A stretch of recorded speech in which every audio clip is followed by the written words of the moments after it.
विश्व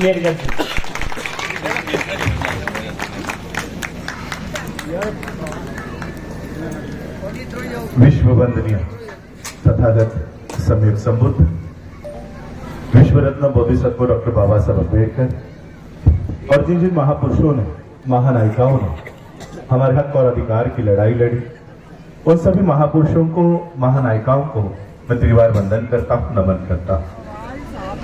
आज अम्बेडकर सेना मूल निवासी इस संस्था के माध्यम से प्रदीप अम्बेडकर जी ने डॉक्टर बाबा साहब अम्बेडकर जी के 68 महापरिनिर्वाण दिवस पर बाबा साहब अम्बेडकर जी के अभिवादन का यहां पर कार्यक्रम आयोजित किया है। आज जम्मू कश्मीर के इस कठुआ, ये डिस्ट्रिक्ट पड़ेगा, मेरा खुद का मोबाइल का भी रिकॉर्डिंग शुरू है। जब महाराष्ट्र के लोग ये देखेंगे कि कश्मीर में बाबा साहब अम्बेडकर जी को याद किया जाता है, भारत के कोने कोने में बाबा साहब अम्बेडकर जी को याद किया जाता है, ये उनके लिए बहुत गर्व की बात होगी कि कश्मीर जैसे इलाके में, कठुआ जैसे इलाके में बाबा साहब अम्बेडकर जी को मनाया जा रहा है, उनको याद किया जा रहा है। मैं अम्बेडकर मणि जी को तहे दिल से आभार व्यक्त करूंगा कि आज उन्होंने मुझे यहाँ पर आमंत्रित किया। और उनसे पहले मैं मेरी मेंटर जिन्होंने मुझे यहाँ तक साथ दिया, आगे भी दे रहे हैं, ऐसे हमारे चंचल बहन जी का मैं आभार व्यक्त करना चाहूंगा कि उन्होंने मुझे आज यहाँ पर आने के लिए आमंत्रित किया है। सभी मान्यवरों ने अपने अपने स्पीचेस में बाबा साहब अम्बेडकर जी ने क्या क्या किया है, ये सारी बातें आप लोगों तक पहुंचाई। सभी जितने भी हम लोगों ने यहाँ पर चाहे वो गानों के माध्यम से हो, चित्रीकरण के माध्यम से हो, नाटक के माध्यम से हो, बाबा साहब अम्बेडकर जी के जीवनी पर बाबा साहब अम्बेडकर जी ने क्या क्या किया है, ये हम सभी लोगों ने यहाँ पर देखा है, सबको पता है, कि किताबों में हमने पढ़ा हुआ है। लेकिन मैं आज बाबा साहब अम्बेडकर जी ने क्या किया है इसके ऊपर बात नहीं रखना चाहूंगा। हमारे केवल जी ने बाबा साहब अम्बेडकर जी के सेंटेंस को, बाबा साहब अम्बेडकर जी ने दोहराए हुए वाक्यों को यहां पर बताया। मैं और एक वाक्य बताना चाहूंगा। 18 मार्च 1956 को, यानी बाबा साहब अम्बेडकर जी के महापरिनिर्वाण होने के 9 महीने पहले, बाबा साहब आगरा में स्पीच देते हुए, भाषण देते हुए फूट फूट कर रोए हैं। बाबा साहब की जो अंतिम जो दर्द कहते हैं ना, कि मेरा आखिरी दर्द क्या है, कि मैं क्या करना चाहता था, क्या नहीं हासिल हुआ है, उस स्पीच में बाबा साहब ने वो व्यक्त किया है कि बाबा साहब का आखिर दर्द क्या है। बाबा साहब कहते हैं कि बड़ी मुश्किल से मैंने ये कारवा यहां तक लेकर आया, बड़ी मुश्किल से ये कारवा यहां तक लाया हूं। मैं दूर दूर तक जब नजर डालता हूं तो मुझे इस कारवा को आगे लेकर जाने वाला कोई भी नजर नहीं आता। 18 मार्च 1956 में अपने महापरिनिर्वाण के 9 महीने पहले तक बाबा साहब कहते हैं, मैं दूर दूर तक जब देखता हूं तो इस कारवा को आगे लेकर जाने वाला मुझे कोई नजर नहीं आता। जबकि बाबा साहब के साथ बैरिस्टर बैठे हुए हैं, बैरिस्टर खोबरागढ़े, बाबा साहब के साथ अनेक डॉक्टर्स हैं, बाबा साहब के साथ अनेक आईएएस ऑफिसर्स बन गए हैं, एक बच्चा तो कलेक्टर बन गया था। इतने लोग होने के बावजूद बाबा साहब कहते हैं कि मुझे कोई नजर नहीं आ रहा जो मेरी इस मूवमेंट को आगे लेकर जाए। बाबा साहब क्या कहकर जाते हैं पता है फिर, कि ठीक है तुम लेकर नहीं जा सकते हो, मत लेकर जाओ, लेकिन ये जो कारवा मैंने बड़ी मुश्किल से यहां तक लाया है, इसको पीछे जाने मत देना। ये एक उम्मीद, ये एक आशा बाबा साहब हमसे व्यक्त करके गए हैं कि बड़ी मुश्किल से मैंने ये कारवा यहां तक लाया है, हो सके तो इसको आगे लेकर जाओ, आगे नहीं लेकर जा सकते तो इसे यही छोड़ देना, इसको पीछे लेकर मत जाना। ये एक आशा अपेक्षा बाबा साहब ने व्यक्त की है। बाबा साहब हमारे पढ़े लिखे लोगों से जो उम्मीद कर रहे थे, वो उम्मीद पर हम पढ़े लिखे लोग खरे नहीं उतरे। बाबा साहब कहते हैं कि मैं दूर दूर तक जब नजर डालता हूं तो मुझे क्या दिखाई देता है? क्लरिकल के लाइन में खड़े हुए ये लोग दिखाई देते हैं, नौकरियों के लाइन में खड़े हुए ये लोग दिखाई देते हैं, लेकिन मेरी मूवमेंट, मेरा कारवां आगे लेकर जाने वाला मुझे कोई दिखाई नहीं देता।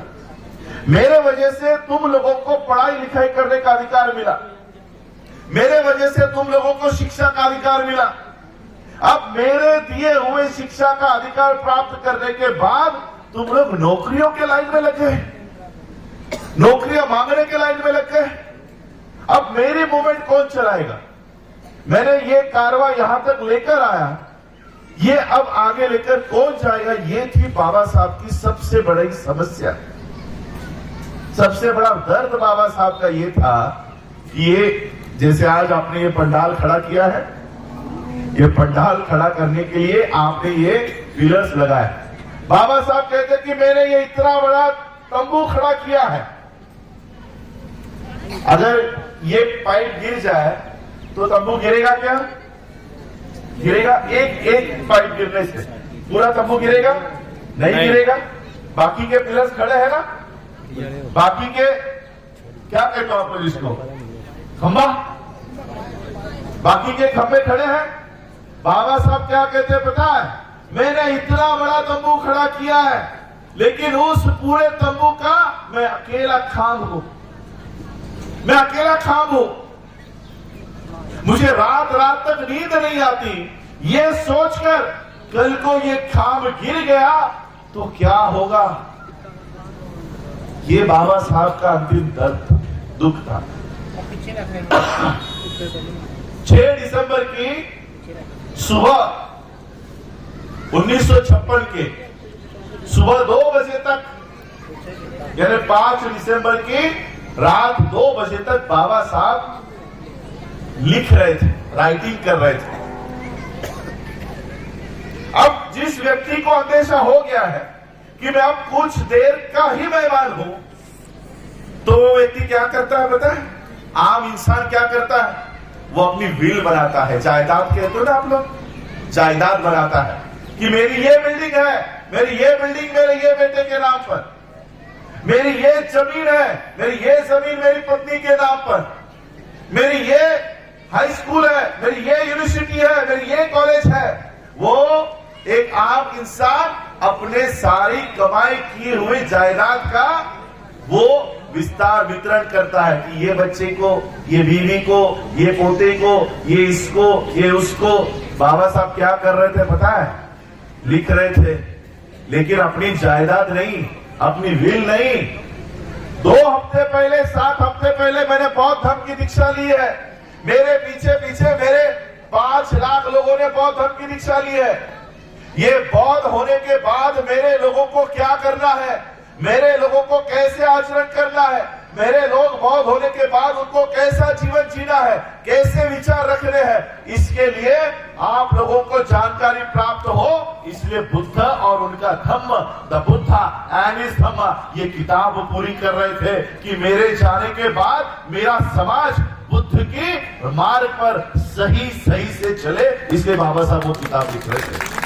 परिवार के लिए किताब जायदाद नहीं लिख रहे थे कि मेरे परिवार के लोगों को ये जायदाद मिलनी चाहिए।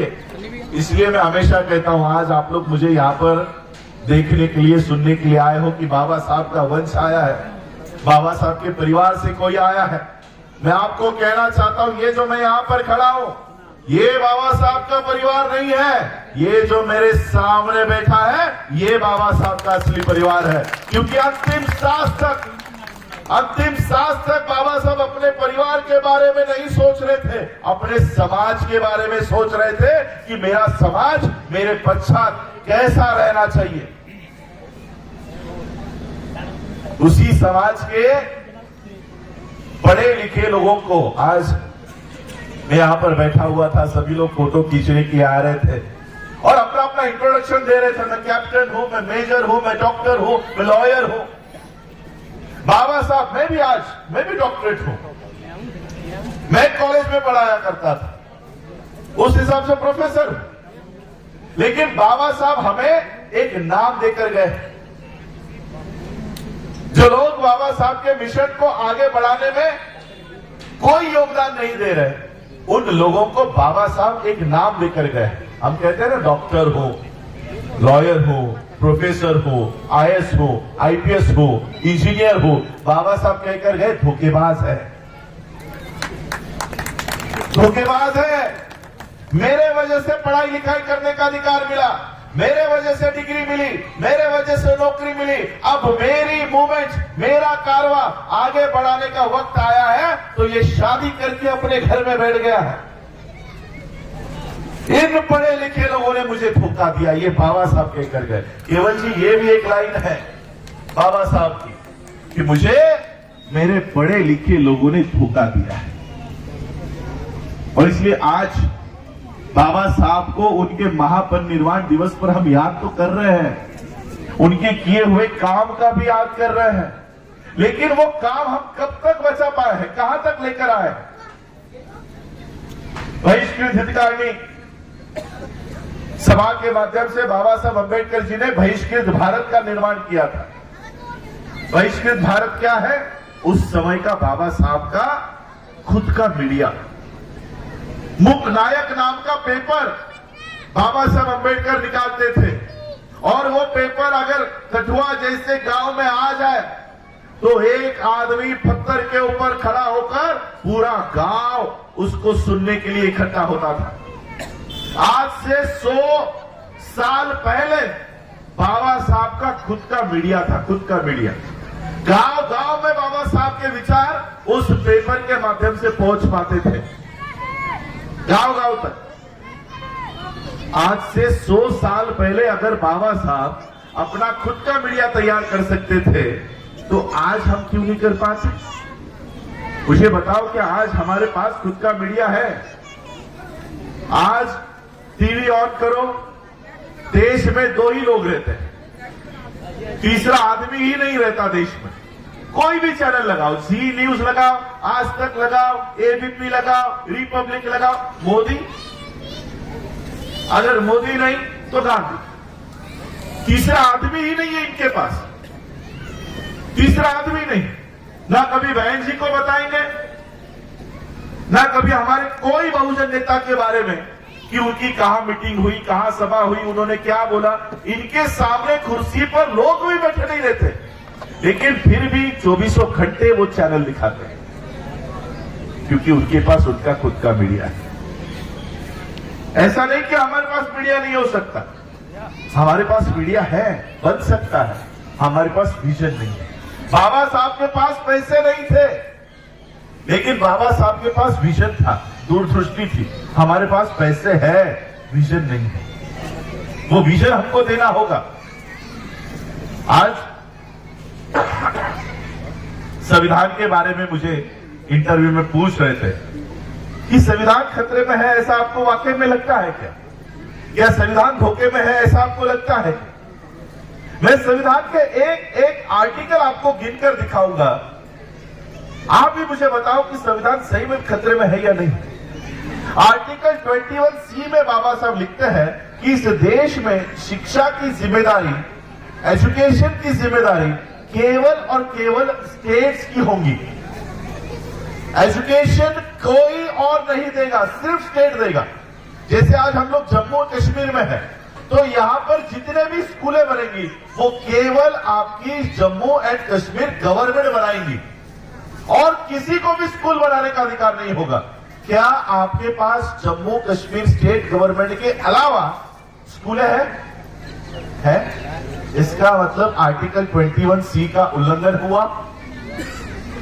आर्टिकल 21C जम्मू कश्मीर में लागू नहीं है, महाराष्ट्र में लागू नहीं है, पंजाब में लागू नहीं है, पूरे भारत में लागू नहीं है।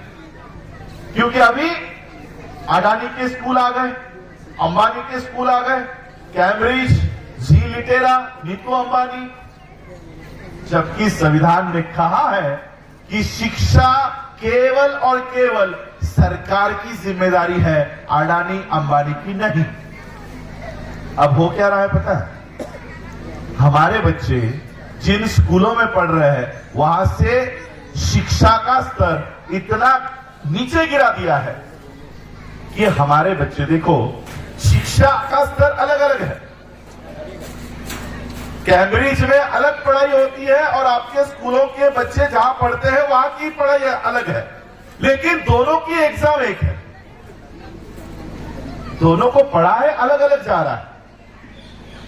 हमारे बच्चों को खिचड़ी खिलाकर सुलाने का काम हो रहा है, लेकिन जब एग्जाम के लिए जाते हैं, नीट कॉमन एग्जाम है, सबका पेपर एक ही होता है।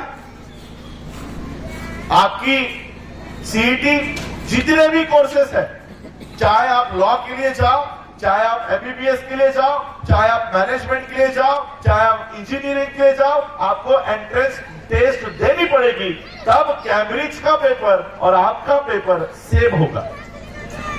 यानी हमें शिक्षा देते समय निचली शिक्षा दे रहे हैं, एग्जाम लेते समय सेम एग्जाम ले रहे हैं।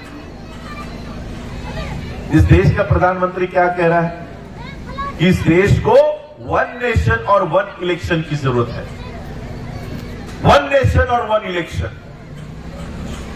मैं आपको कहना चाहता हूं, इस देश को वन नेशन वन इलेक्शन की नहीं, वन नेशन और वन एजुकेशन की जरूरत है कि अमीरों के बच्चे जैसे पढ़ाई कर रहे हैं वैसे ही हमारे बच्चों को उसी तरह का शिक्षा हमारे बच्चों को मुहैया कराई जाए। इसके ऊपर हम लोग कोई बात नहीं करते। आज बाबा साहब का संविधान पूरी तरह से ये लोग हटाने की कोशिश कर रहे हैं। हमने देखा एक यहाँ पर जो चित्रीकरण नाटक के माध्यम से मनुस्मृति का निर्माण कैसे किया गया वो बताया गया। कैसे मनुस्मृति का निर्माण किया गया, उसी मनुस्मृति को हटाकर इस देश में संविधान का कानून लागू हुआ। उसी मनुस्मृति को हटाकर आज फिर से उसी मनुस्मृति को जिंदा करने के लिए ये संविधान को खत्म कर रहे हैं। संविधान को खत्म करके ये फिर से मनु का कानून लागू करने की कोशिश कर रहे हैं। और इसलिए मैं आज आप लोगों से ये उम्मीद करता हूं, आशा करता हूं कि बाबा साहब ने जो अधिकार हमको प्राप्त करके दिए हैं उसको अगर हम बढ़ा नहीं सकते हैं तो कम से कम बचाने का काम हम लोगों को करना होगा। नौकरियों के माध्यम से आप लोगों ने, गानों के माध्यम से वो कहा कि बाबा साहब की वजह से आज पैसे मिले, पगार मिल रही है। बाबा साहब का जब महापरिनिर्वाण हुआ, क्योंकि आज महापरिनिर्वाण दिवस हम लोग यहाँ पर उनके जीवन को याद कर रहे हैं, तो महापरिनिर्वाण दिन की बात करता हूं। जब बाबा साहब अंबेडकर जी का महापरिनिर्वाण हुआ तब बाबा साहब अंबेडकर जी के खाते में, बैंक अकाउंट में कितने पैसे थे मालूम है?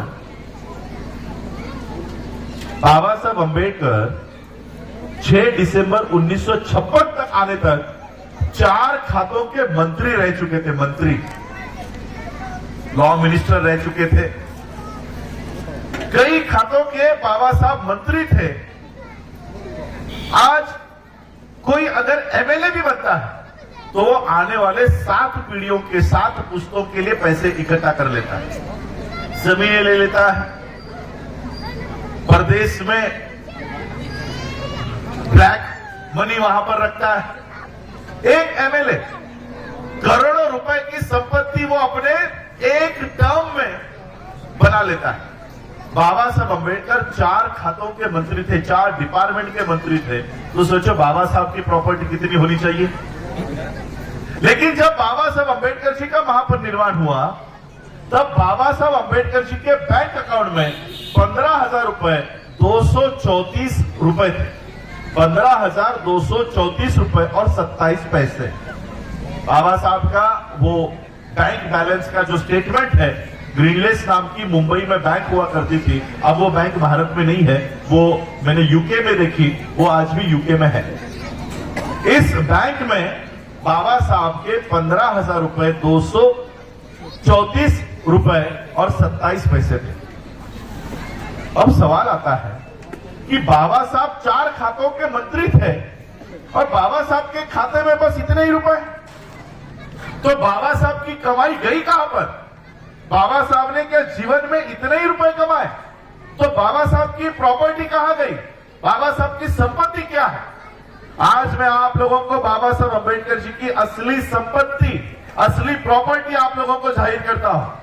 आज यहां पर बैठने के बाद जो जो लोग आकर मुझे कह रहे थे मैं कैप्टन हूं, मैं डॉक्टर हूं, मैं इंजीनियर हूं, मैं आईएएस हूं, आईपीएस हूं, आज इस समाज में जो जो लोग आईएएस बने, आईपीएस बने, डॉक्टर बने, इंजीनियर बने, प्रोफेसर बने, ये है बाबा साहब की असली संपत्ति, ये कमाया है बाबा साहब अम्बेडकर जी। अब इस संपत्ति का इस्तेमाल बाबा साहब के इस मूवमेंट को आगे बढ़ाने के लिए हम लोगों को करना होगा। देखिए, आज हम बाबा साहब को याद कर रहे हैं, बाबा साहब के संविधान को याद कर रहे हैं। संविधान तो बाबा साहब अम्बेडकर जी की केवल 2 साल 11 महीने 18 दिन की मेहनत का उपज है।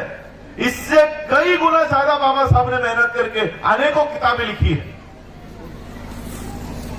हम सिर्फ संविधान तक सीमित हो जाते हैं कि बाबा साहब ने संविधान लिखा। अरे संविधान से कई बड़ी बड़ी किताबें बाबा साहब ने लिखी है। 5.5 साल लगे बाबा साहब को, 5.5 साल द बुद्ध एंड हिज धम्मा तैयार करने के लिए। 3 साल लगे बाबा साहब को द प्रॉब्लम ऑफ रूपी तैयार करने के लिए। संविधान से भी ज्यादा समय लिया, लेकिन इन किताबों का हम कभी भी गौरव नहीं करते, कभी भी उल्लेख नहीं करते कि बाबा साहब बुद्ध एंड हिज धम्मा के निर्माता है, बाबा साहब प्रॉब्लम ऑफ रूपी के निर्माता है। ये किताबें हमारे लिए मायने ही नहीं रखती, जबकि बाबा साहब की सबसे ज्यादा जीवन में सबसे ज्यादा समय लेकर तैयार की गई ये किताबें हैं। यहां पर हमारा ध्यान ही नहीं। द प्रॉब्लम ऑफ रूपी के ऊपर ब्रिटिशर उस समय थे, ब्रिटिशरों को लगा कि बाबा साहब के इस किताब में बहुत महत्वपूर्ण बातें लिखी गई है, और उस समय अंग्रेजों ने बाबा साहब के इस किताब के ऊपर काम किया और रिजर्व बैंक ऑफ इंडिया की स्थापना बाबा साहब अम्बेडकर जी के प्रॉब्लम ऑफ रूपी पे की, रिजर्व बैंक ऑफ इंडिया। आज आप सभी लोग यहां पर बैठे हुए हो, आप सबके बैंकों में खाते हैं, सभी बैंक में अलग अलग बैंकों में खाते होंगे। ये सारी बैंकिंग सिस्टम डॉक्टर बाबा साहब अम्बेडकर जी की देन है। रिजर्व बैंक ऑफ इंडिया की निर्मित बाबा साहब अम्बेडकर जी की किताब से हुई है। अब मुझे बताओ, जिस किताब को बाबा साहब अम्बेडकर जी ने 2.5 से 3 साल में, वो भी बाबा साहब की इस किताब को, उस समय के बाबा साहब के प्रोफेसर ने कई सारे सुझाव दिए कि आपकी भाषा अंग्रेजों के प्रति काफी तीखी है, इस भाषा को थोड़ा सा सॉफ्ट करो। बाबा साहब को फिर से वो किताब लिखनी पड़ी थी, तब जाकर बाबा साहब का ये थीसिस अप्रूव हुआ था। कितने लोगों ने खोलकर देखी, कितने लोगों ने उसको पढ़ा है? उस समय के अंग्रेज और अभी के ब्राह्मण, सिर्फ इन्होंने पढ़ी, सिर्फ इन्होंने पढ़ी, और उनको लगा कि बाबा साहब के इस अर्थव्यवस्था के ऊपर काम करना चाहिए, बाबा साहब के इस विचारों के ऊपर काम करना चाहिए, और उन्होंने उनकी अर्थव्यवस्था तैयार की, बैंकिंग सिस्टम तैयार की। आज उनकी बैंक्स है। स्टेट बैंक ऑफ इंडिया है आप लोगों के यहां पर है? ये स्टेट बैंक ऑफ इंडिया, आज अगर हमारा बच्चा एजुकेशन लोन मांगने के लिए जाए तो उसको एजुकेशन लोन नहीं देती है बैंक। मेरे पास सारे सबूत हैं कि ये बैंक हमारे बच्चों को, डॉक्टर जो बन रहा है, जो इंजीनियर बन रहा है, उसको 30 लाख रुपए का लोन तक नहीं दे रहे। 30 लाख रुपए। वही ये bank, state bank of India, 72,000 crore Adani का माफ कर चुकी है। जहां पर हमारा बच्चा डॉक्टर बन सकता है, वहां पर 30 लाख रुपए नहीं दे रही, लेकिन अडानी का 72,000 करोड़ का लोन 1 मिनट में माफ कर रही है।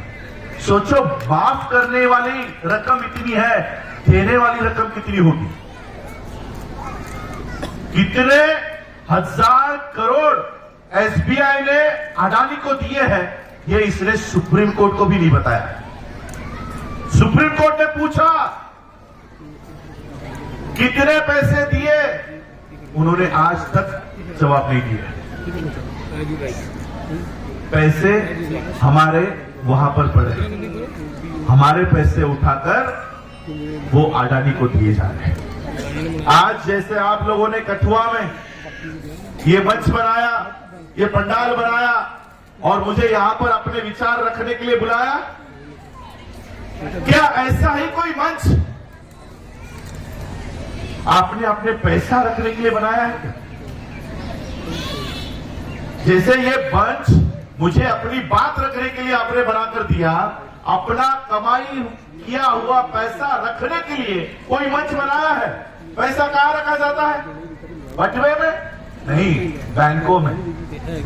क्या पूरे भारत में बाबा साहब अंबेडकर जी के विचारधारा को मानने वाली, बाबा साहब अंबेडकर जी को मानने वाली कोई भी नेशनल बैंक है? मुझे एक नाम बता दो कि ये बैंक बाबा साहब की बैंक है। जिस महामानव ने आरबीआई की स्थापना की, उनकी एक भी बैंकिंग सिस्टम नहीं है। हम कहां जा रहे हैं? हर साल 6 दिसंबर आएगा, हर साल 14 अप्रैल आएगा, हर साल बाबा साहब की इन्हीं बातों को दोहराया जाएगा कि बाबा साहब के 4 बच्चे मरे, बाबा साहब की माता रमाई टीबी से मरी, बाबा साहब को पानी के लिए संघर्ष करना पड़ा। क्या नया बताने वाले हो? कुछ नया बताने वाले हो? हर साल वही बताया जाएगा। हम क्या कर रहे हैं? बाबा साहब अंबेडकर जी के इस मूवमेंट को बरकरार करने के लिए हम क्या कर रहे हैं? हमारा योगदान क्या है? हम क्या कर रहे हैं पता है? जो भी काम बाबा साहब ने किया, हम बस उसी में मस्त है, उसी में मस्त है कि बाबा साहब ने किया हुआ हम बस वो खा रहे हैं। संविधान तुमने बनाया, हम संविधान में जिएंगे। नौकरियां तुमने दी, हम नौकरियां लेकर पगार लेंगे। बताओ मुझे, बाबा साहब अंबेडकर जी के संविधान में कितने आर्टिकल्स हमने बढ़ाए कोई?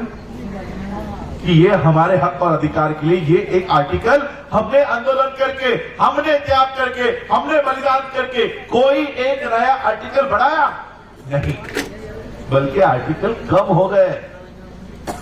बाबा साहब क्या कहकर गए कि तुमसे अगर नहीं होता है तो इसको पीछे मत जाने देना, वहीं तक रखना। क्या हमने वहीं तक रखा? उससे पीछे गए। बाबा साहब का कारवा, बाबा साहब का रथ उससे पीछे लेकर जा रहे। और इसलिए मैं ये सोच रहा था कि ये बाबा साहब के किए हुए काम को कैसे आगे बढ़ाएं। मैं खुद फाइनेंशियल मैनेजमेंट में मेरी पीएचडी है, एमबीए फाइनेंस में मेरी पीजी है, कॉमर्स में मेरी ग्रेजुएशन है। और फिर मैं ये सोच रहा था कि ये सारी पढ़ाई मुझे किसकी वजह से मिली? अगर बाबा साहब अंबेडकर स्कूल के बाहर बैठकर, इसको क्या कहते हो आप लोग, दरी, वो रैक, ये लेकर आना पड़ता था बाबा साहब को घर से, स्कूल के बाहर बिठाते थे, क्लासरूम के बाहर, ताकि बाबा साहब का स्पर्श भी उस जमीन को ना हो। क्लासरूम के बाहर बैठकर बाबा साहब हमको एसी क्लासरूम में बैठने की व्यवस्था करके गए हैं। मैं ये सोच रहा था कि ये जो जितनी भी डिग्रीज मिली है, ये केवल बाबा साहब के संघर्ष की वजह से आज हमको मिली। मेरे पढ़ाई का इस्तेमाल केवल मेरी बीवी बच्चों तक सीमित नहीं रहना चाहिए।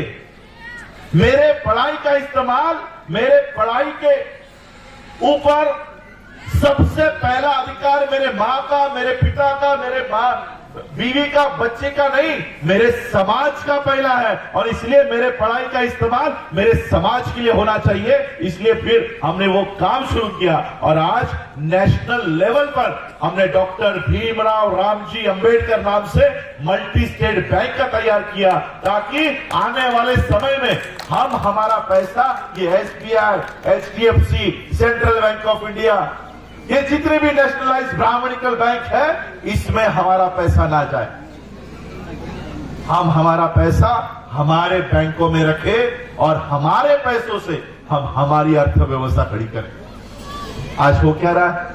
पैसा हमारा, अर्थव्यवस्था किसकी खड़ी हो रही है? अदानी की, अंबानी की, अग्रवाल की, मालिया की, उनकी हो रही है। हमारे पैसों से हम कमा रहे हैं।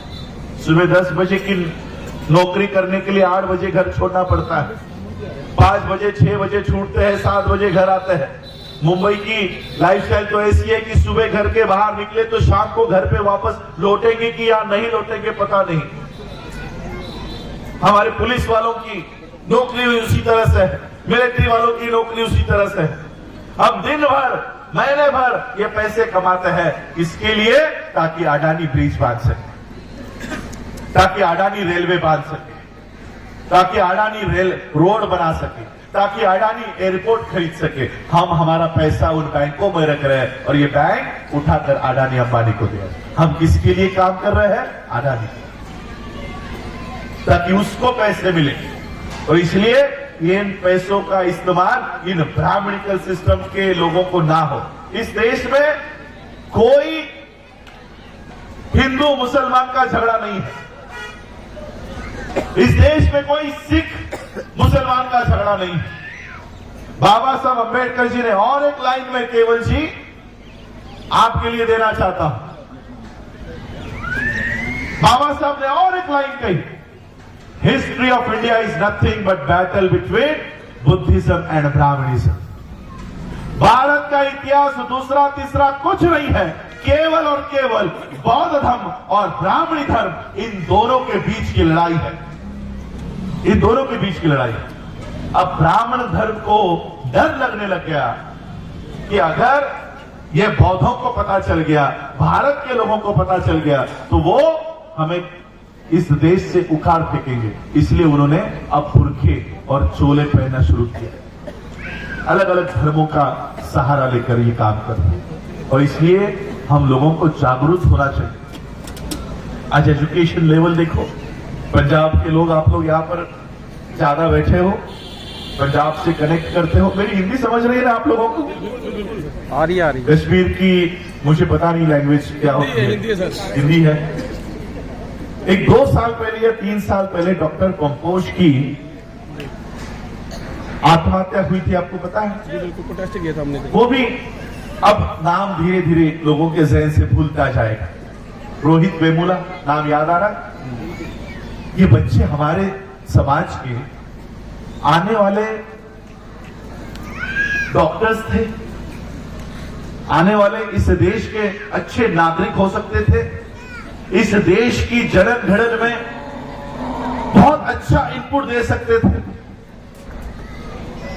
लेकिन गलती क्या थी कि वो निचले जाति से थे, निचले जाति के थे इसलिए वो डॉक्टर नहीं बन सकते, निचले जाति के थे इसलिए वो फिलोसोफर नहीं बन सकते, निचले जाति के थे इसलिए वो इंजीनियर नहीं बन सकते। इसलिए कॉलेजों में, स्कूलों में, IIT में, IIM में उनको जाति सूचक गालियां दी गई, समारण है, स्टाइपेंड रोक दिया गया, स्कॉलरशिप रोक दी गई और उनको आत्महत्या करने पर मजबूर कर दिया गया। ये आत्महत्या नहीं है, इसे हम आत्महत्या का नाम दे देते हैं, ये इंस्टीट्यूशनल मर्डर्स है। इनको सुसाइड करने पर मजबूर करना, ये यूनिवर्सिटीज के VCs को दिया हुआ एक काम है, वहां के प्रोफेसर को दिया हुआ काम है कि इसको सुसाइड करने पर मजबूर कर दो। ये इंस्टीट्यूशनल मर्डर है। अब ये होने के बाद हम बदला कैसे लेते हैं? हमारा बदला लेने का तरीका क्या है? कोई देखा रोहित वेमुला का बदला कैसे लिया आप लोगों ने? कोई लिया बदला? क्या करते हैं हम लोग सुसाइड होने के बाद? कैंडल लेके आ जाते हैं। कैंडल लेके बस उसके फोटो के सामने थोड़ी देर रखते हैं और फिर हम अपने काम को निकल जाते हैं। क्या ये होना चाहिए बदला लेने का तरीका? बाबा साहब ने कैसे बदला लिया पता है आप लोगों को? जब बाबा साहब अम्बेडकर जी को स्कूल के बाहर बिठाया जाता था, क्लास के बाहर बिठाया जाता था, बाबा साहब ने इस बात का बदला कैसे लिया पता है? आप लोग कितने लोग मुंबई में आए हो? आए हो? सीएसटी फोर्ट में आए हो? हाईकोर्ट की बिल्डिंग देखी है? High court, Bombay stock exchange, LIC, सबसे प्राइम लोकेशन, मुंबई का सबसे प्राइम लोकेशन। 1 स्क्वायर फीट की जमीन 2 से 3 लाख रुपए पर स्क्वायर फीट का आज रेट चल रहा है। बाबा साहब को जिनको स्कूल के बाहर बिठाया, बाबा साहब ने इस अपमान का बदला कैसे लिया?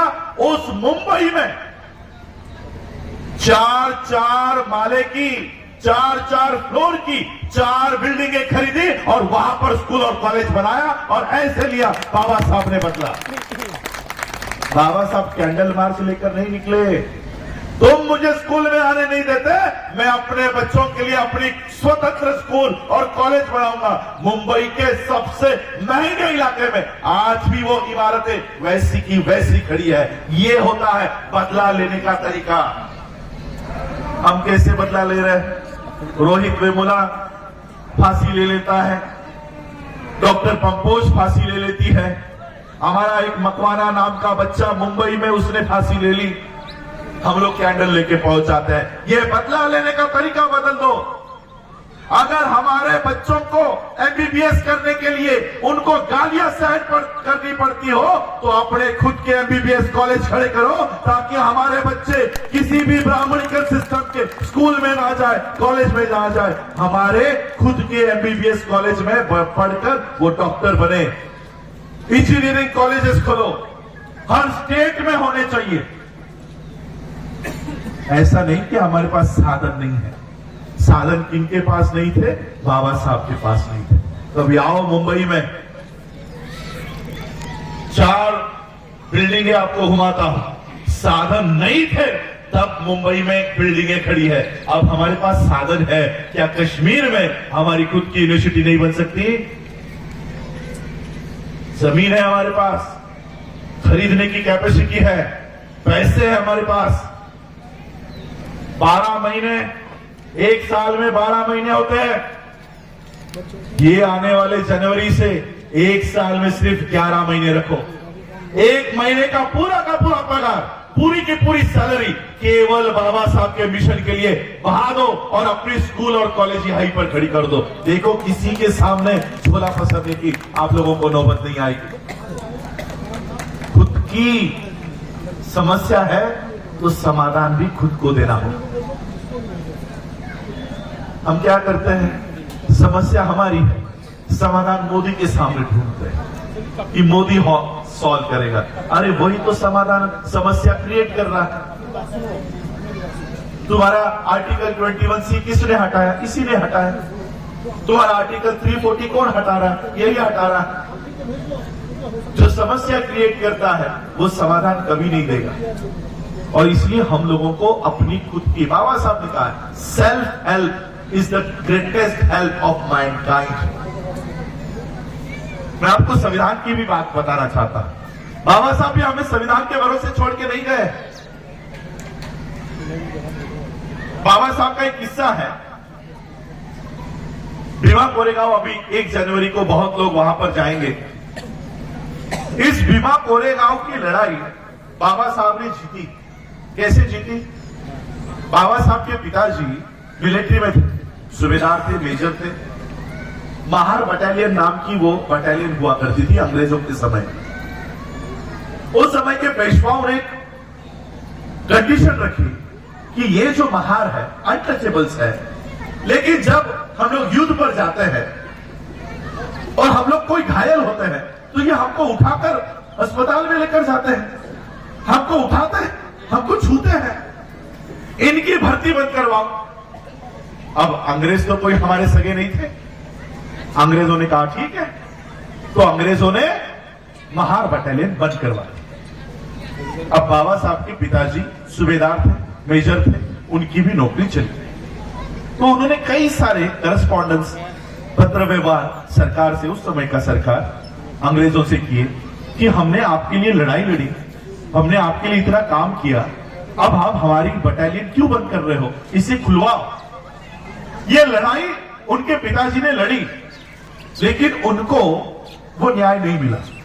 फिर जब बाबा साहब अम्बेडकर 1943 में उस पोस्ट पर आए, तब उनको अपने पिताजी की इस लड़ाई के बारे में याद आया और बाबा साहब अम्बेडकर जी ने ये बंद हुई बटालियन फिर से शुरू करवाई।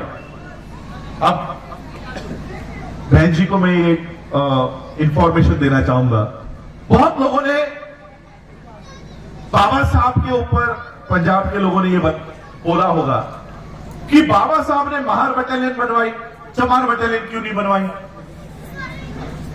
बाबा साहब ने बनवाई नहीं, जो बंद हुई थी उसे खुलवाया। उसको, जो अनटचेबल्स की ये बटालियन थी, तो उसको फिर से रिवाइव किया।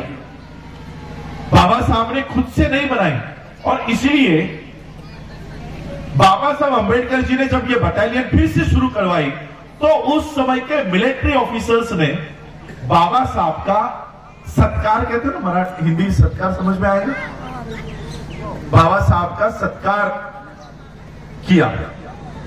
और फिर उस सत्कार के लिए बाबा साहब को स्पीच देने के लिए कहा। उस स्पीच में बाबा साहब क्या कहते हैं कि ये अंग्रेज जब भारत में आए तब इन्होंने दो काम किए, एक एजुकेशन के दरवाजे खोल दिए, दूसरे मिलिट्री की सर्विस, नौकरी के दरवाजे खोल दिए। हम 2500 सालों से हमारे लिए स्कूल के दरवाजे बंद थे, नौकरी के दरवाजे बंद थे। अंग्रेज आने के बाद ये दो दरवाजे हमारे खुल गए, इसलिए सबसे पहले हम लोग अंग्रेजों के साथ जुड़ गए। और आपको पता नहीं होगा कि मैं खुद अपनी जनरेशन की बात करना चाहूंगा, अपनी फैमिली ट्री की।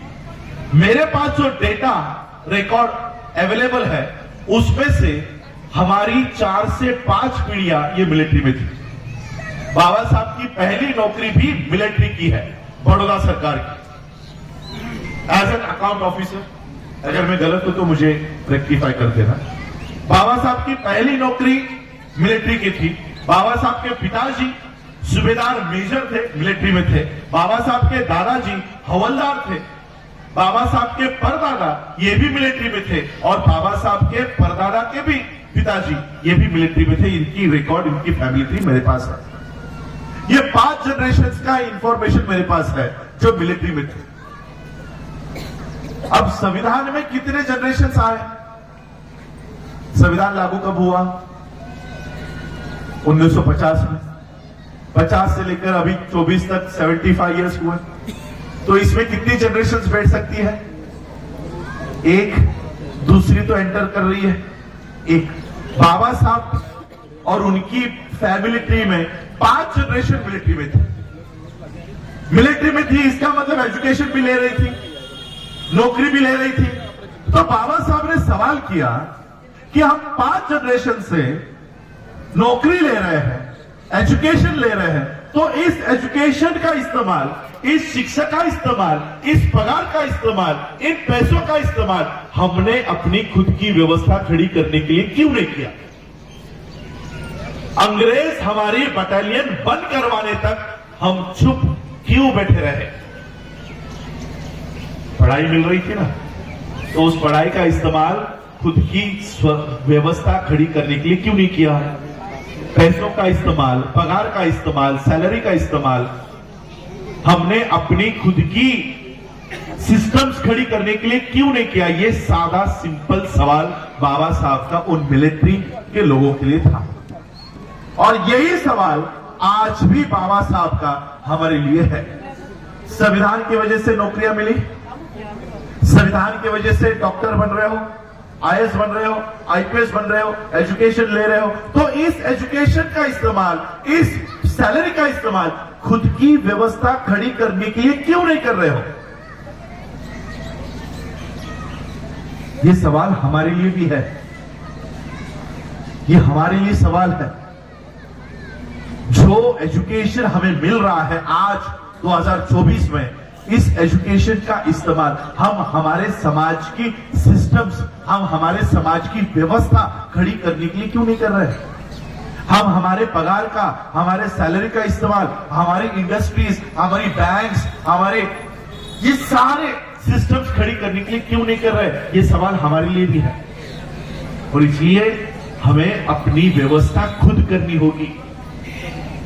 ये व्यवस्था, ब्राह्मणिकल सिस्टम इस देश में संविधान को ज्यादा देर टिकने नहीं देगी।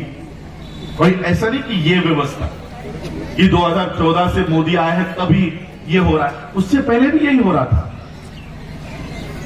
हमारे लिए मोदी, गांधी सब सेम ही है, कोई अलग अलग नहीं है। एक सांप है तो एक नाग है, ये मान्यवर काशीराम जी ने तभी डिक्लेयर करके गए थे, तभी डिक्लेयर करके गए थे। और इसलिए इन लोगों से बचने के लिए हमें अपनी खुद की व्यवस्था खड़ी करनी होगी। आज वो पीछे काउंटर पे बाबा साहब की किताबें रखी, बताइए हमारे नेक्स्ट जनरेशन को बाबा साहब क्या पता है? कोई टीवी चैनल पर बाबा साहब की सीरियल चलाई जा रही है? नहीं। मोदी के ऊपर 4 पिक्चरें बन गई। आने वाले समय में मोदी को 6 हाथ लगाकर वही महापुरुष, वही देवता बताया जाएगा। वो खुद भी कहता है कि मैं अवतार हूं। तो आने वाले समय में बच्चों के लिए कौन अवतार होगा? मोदी। यही होगा, क्योंकि उनके सामने तो वही दिखाया जाएगा। तो हमारे स्कूलें तैयार कीजिए, छोटी सी जगह लीजिए, वहां पर हमारे बच्चे जाए, जहां पर वो बुद्ध के बारे में सीखे, बाबा साहब के बारे में सीखे, गुरु रविदास जी के बारे में सीखे, संत कबीर के बारे में सीखे, महात्मा ज्योतिबा फुले के बारे में सीखे, सावित्री ज्योति के बारे में सीखे। आज हमारे बच्चियों के लिए शिक्षा की देवी सावित्रीबाई फुले नहीं है, सरस्वती बन गई। जिस सरस्वती ने किसी स्कूल में, किसी कॉलेज में कभी पैर तक रखा नहीं गया होगा, वो एजुकेशन की देवी है। और जिसने एजुकेशन के दरवाजे खोले, गोबर लोगों के खुद के ऊपर झेले, पत्थर खाए, उसको एजुकेशन सिस्टम से निकाल दिया। इसलिए हमारी खुद की व्यवस्था हमें खुद खड़ी करनी होगी। इनको डर है, संविधान जब इस देश में ज्यादा देर तक रहा तो सोचो, मैं कभी कभी सोचता हूं कि हमारे गुजरात का एक आईपीएस ऑफिसर, उसको घोड़ी पर बैठने नहीं दिया गया। हमारा राजस्थान का एक बच्चा, उसको घड़े को हाथ लगाया तो इतना पीटा कि उसकी मौत हो गई।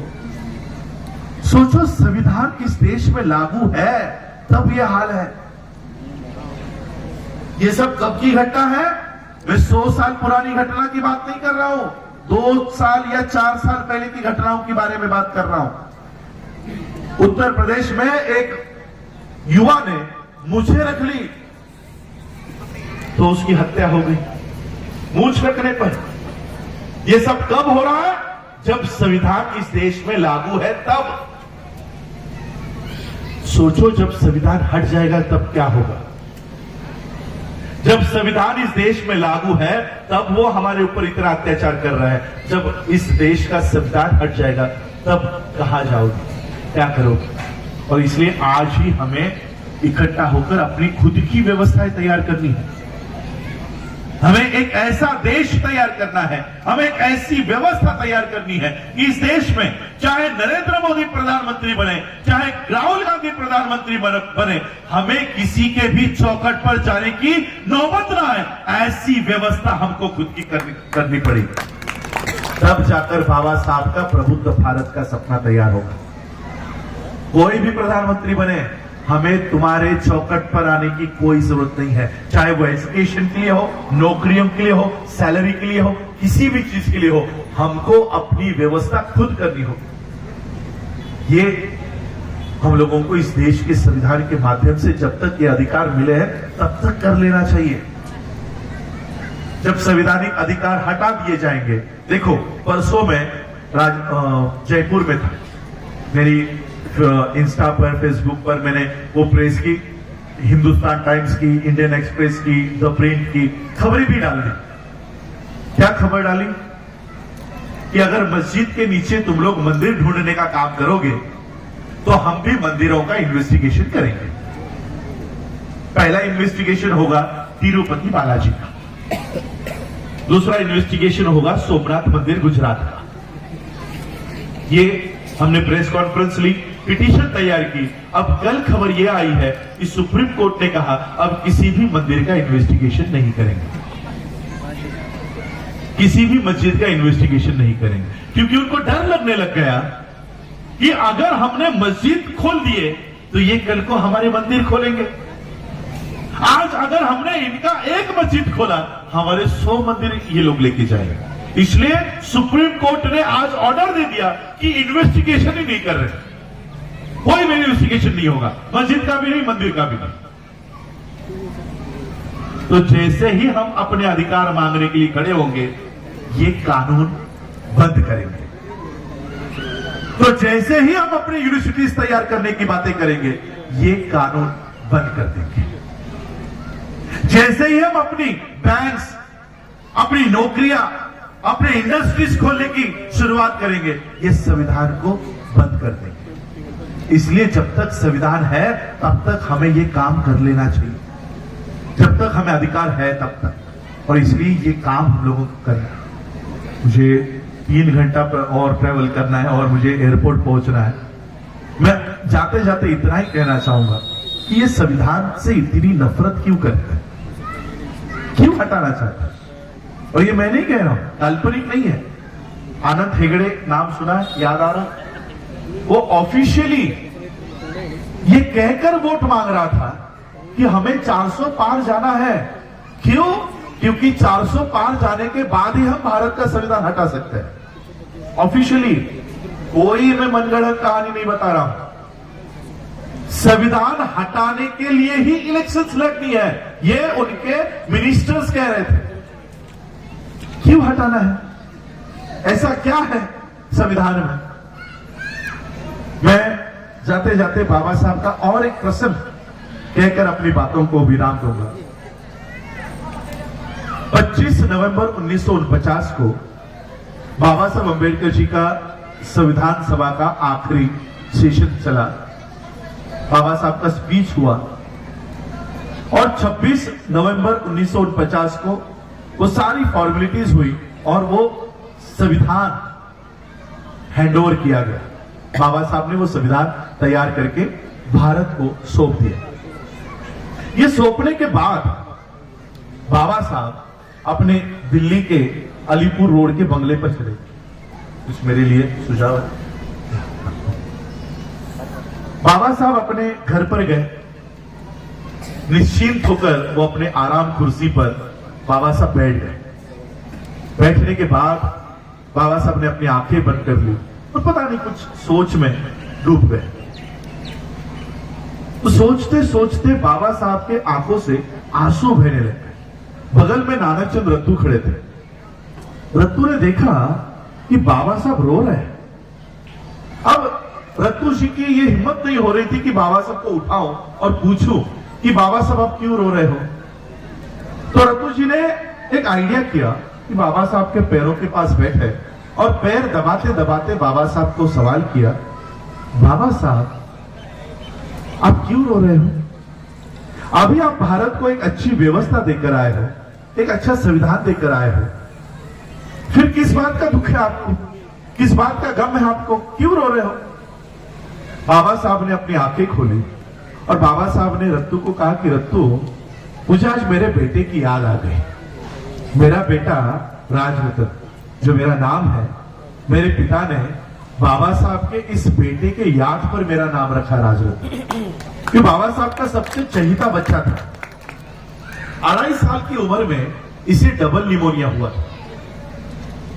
उस समय बाबा साहब की आर्थिक परिस्थिति अच्छी थी, पैसे थे बाबा साहब के जेब में, लेकिन देश की हालत ऐसी थी कि एक बैरिस्टर का बच्चा बुखार से तप रहा है लेकिन कोई भी डॉक्टर उसको हाथ लगाने को तैयार नहीं। अछूत का बच्चा है, कौन हाथ लगाएगा? पैसे देने के बावजूद तैयार नहीं थे। डबल निमोनिया हुआ, फिर भी वो घर में ही तड़प रहा था। बाबा साहब ने सोचा कितने दिन में इस बच्चे के पास बैठा रहूं, कितने दिन बैठा रहूं। घर चलाने के लिए कामकाज करना जरूरी है। तो बाबा साहब के पास जो केसेस आते थे, उस केस के लिए बाबा साहब निकल गए। बाबा साहब अपना बुखार से तपता हुआ बच्चा घर पर छोड़कर हाईकोर्ट के लिए गए। हाईकोर्ट में बाबा साहब अपना काम कर रहे थे। घर पर वो बच्चा और उसको बुखार आ रहा था। माता रमाई ने देखा कि बच्चे की हालत और खराब होती जा रही है। माता रमाई ने बाबा साहब के कार्यकर्ता को बुलाया और कहा कि बाबा साहब जहां कहीं पर भी हो, उन्हें तुरंत घर लेकर आओ। ये कार्यकर्ता हाईकोर्ट पहुंचा। हाईकोर्ट पहुंचकर बाबा साहब को कहा कि बाबा साहब, आपको माता रमाई ने तुरंत घर बुलाया। बाबा साहब को अंदेशा हो गया कि मैं बुखार से तपता हुआ बच्चा घर पर छोड़कर आया हूं, जरूर उसके साथ कुछ बुरा हुआ होगा। बाबा साहब ने अपना सारा काम छोड़ा, वहीं से तांगा किया और जिस चाली में बाबा साहब अंबेडकर रहा करते थे, उस चाली के दरवाजे के सामने आकर ये तांगा रुका। बाबा साहब दौड़ते दौड़ते अपने घर में गए, अपने मकान में गए। 10 बाय 10 का वो मकान था। उस राजरतन को बाबा साहब ने अपने बाहों में, गोद में उठा लिया और उससे बातें करने लगे, प्यार करने लगे। और बातें करते करते बाबा साहब को पता चला कि ये बच्चा तो कब का मर चुका है। तब बाबा साहब फूट फूट कर रोए। उस हालत में बाबा साहब को कभी किसी ने नहीं देखा था। सभी कार्यकर्ताओं ने बाबा साहब को शांत किया। शांत करने के बाद बाबा साहब से कहा कि बाबा साहब, अभी इस राजरतन के शरीर पर हमें अंत विधि करनी है। इस बच्चे का अंतिम अधिकार है कि बाप के पैसे से उसको अंतिम वस्त्र उसको पहनाना, ये उस बच्चे का अधिकार है। वो कपड़ा लाने के लिए, वो वस्त्र लाने के लिए पैसे दीजिए। बाबा साहब ने जेब में हाथ डाला। बाबा साहब की जेब में कुछ पैसे नहीं लगे। बाबा साहब फिर फूट फूट कर रोने लग गए कि मेरे जेब में मेरे बच्चे के शरीर पर डालने के लिए वस्त्र खरीदने तक के पैसे मेरे जेब में नहीं। बाबा साहब फिर फूट फूट कर रोने लग गए। बगल में माता रमाई खड़ी थी। माता रमाई को पता चला कि इस रोने की वजह कुछ और है। माता रमाई को पता चला कि बाबा साहब के जेब में राजरतन के शरीर पर, उसके शव के ऊपर कपड़ा डालने तक के पैसे नहीं है। माता रमाई ने बदन पर की साड़ी फाड़ी और उस 2.5 साल के बच्चे के शरीर पर डाली। और फिर ये बच्चे का अंत विधि ये दोनों पति पत्नी करके आए। ये बात बाबा साहब को संविधान देने के बाद याद आई और इसलिए बाबा साहब रो रहे थे। और यही वो वजह है जो रत्तू पूछ रहे थे कि बाबा साहब आप क्यों रो रहे हो। बाबा साहब ने आंखें खोली और रत्तू को कहा कि रत्तू एक समय था कि मेरा बच्चा इस दुनिया से जाते समय मैं उसके शरीर पर कफन तक डाल नहीं सका। रत्तू एक समय था कि मेरे बच्चे को बिना कफन के इस दुनिया से विदा होना पड़ा। रत्तू, मेरे समाज के लोगों को जाकर कहना, मेरे लोगों को जाकर बताना, मैंने उनके लिए ऐसा कानून तैयार किया है, मैंने उनके लिए ऐसी व्यवस्था तैयार की है कि मेरा आने वाला हर एक बच्चा ये सूट बूट टाई कोट में पैदा होगा। ऐसी व्यवस्था मैंने उनको तैयार करके दी है। ये आनंद हेगड़े संविधान हटाने की बात नहीं कर रहा था। ये तुम्हारे हमारी सूट बूट टाई कोट की व्यवस्था हटाने की बात कर रहा था। इस देश के प्रधानमंत्री को 400 पार इस देश का संविधान हटाने के लिए नहीं जाना था। आपकी हमारी सूट बूट टाई कोट की व्यवस्था जो बाबा साहब 26 नवंबर 1949 को देकर गए हैं, उस व्यवस्था को हटाने के लिए इनको संविधान हटाने के लिए जाना था।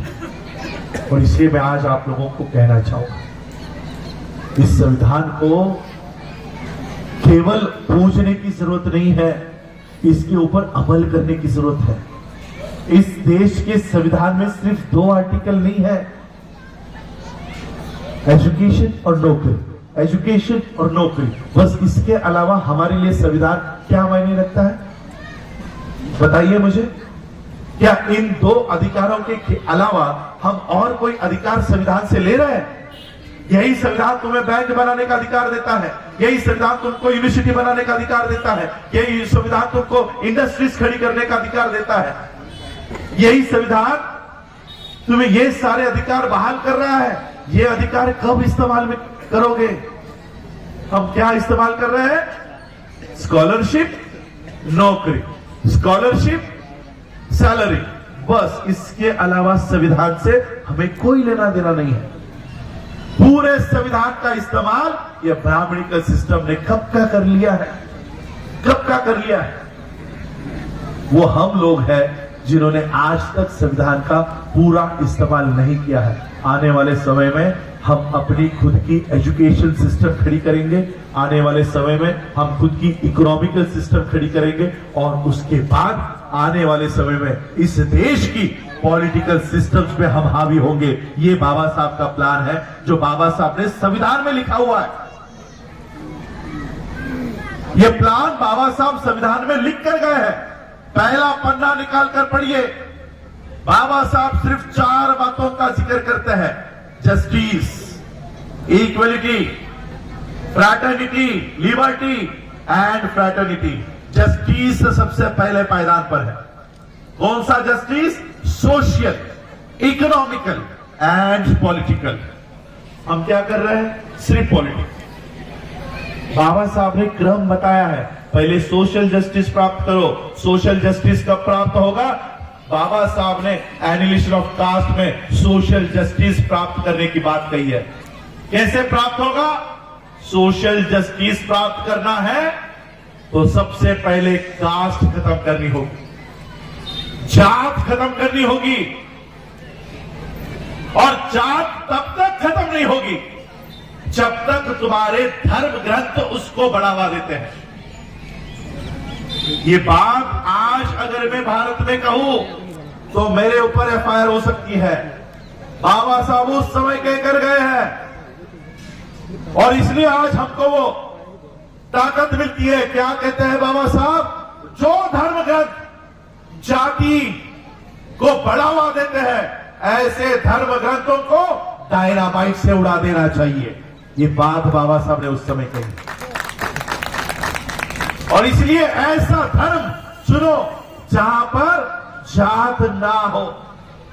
इसलिए बाबा साहब जाते जाते हमें ऐसा धर्म देकर गए जिसमें कोई जाति नहीं है, कोई जातियां नहीं।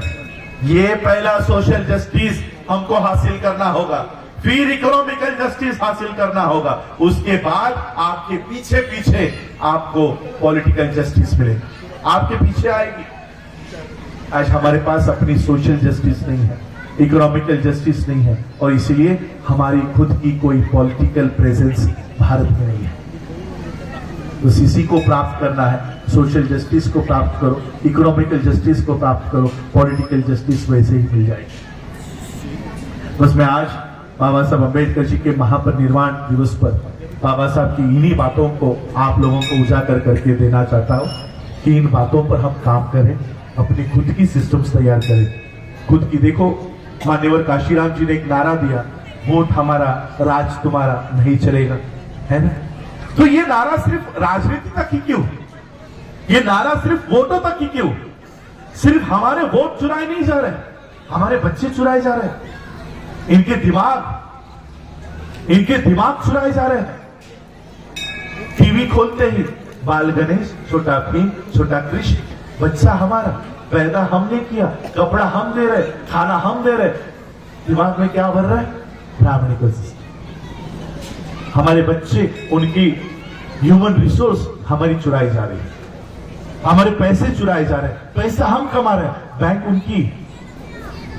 और इसलिए मान्यवर काशीराम जी का नारा मैंने हर क्षेत्र में लगाया है, सिर्फ वोट हमारा, राज तुम्हारा नहीं, नोट हमारा और बैंक तुम्हारा नहीं चलेगा। अगर नोट हमारा है तो बैंक भी हमारी होगी।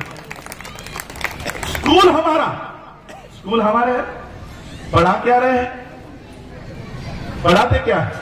गणेश, यही प्रामाणिक सिस्टम।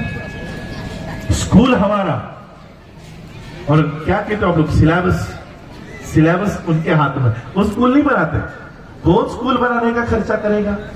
कौन पढ़ा के 40-40 मिनट तक एक लेक्चर, पूरा दिन कौन खड़ा रहेगा? किताब लिख दो, हम जो लिखेंगे तुम पढ़ाओ। देखो, आपने किताब कभी किताब जाकर खोलो बच्चों की, पहले पन्ने पर वो किताब किसने लिखी है उसके नाम होते हैं, तिवारी, त्रिपाठी, यही नाम मिलेंगे आपको। ये कभी स्कूल में आकर पढ़ाने का काम नहीं करेंगे, लेकिन बैठकर लिख के दे देंगे, वो पढ़ाएंगे। और इसलिए हमने नारा दिया है, स्कूल हमारा, सिलेबस तुम्हारा नहीं चलेगा। अगर स्कूल हमारा है तो सिलेबस भी हमारा होगा। और इसी सिलेबस को बनाने के लिए वर्ल्ड बुद्धिस्ट यूनिवर्सिटी का निर्माण हम लोग नागपुर में कर रहे हैं, इसका काम भी हम कर रहे हैं। एजुकेशन और इकोनॉमी, इन दो चीजों के ऊपर मैं काम कर रहा हूं। इस काम के लिए भी आप लोग साथ दोगे, सहयोग करोगे, यही अपेक्षा, आशा व्यक्त करता हूं। और आज आप लोगों ने, अंबेडकर सेना मूल निवासी ने मुझे यहाँ आमंत्रित किया, उनका मैं आभार व्यक्त करता हूँ। हमारे प्रदीप अंबेडकर जी ने मुझे यहाँ बुलाया, उनका आभार व्यक्त करता हूँ। सबका आभार व्यक्त करता हूँ। मुझे लगता है आप लोगों ने दोपहर से खाना नहीं खाया, किसी ने नहीं खाया, मैंने भी नहीं खाया।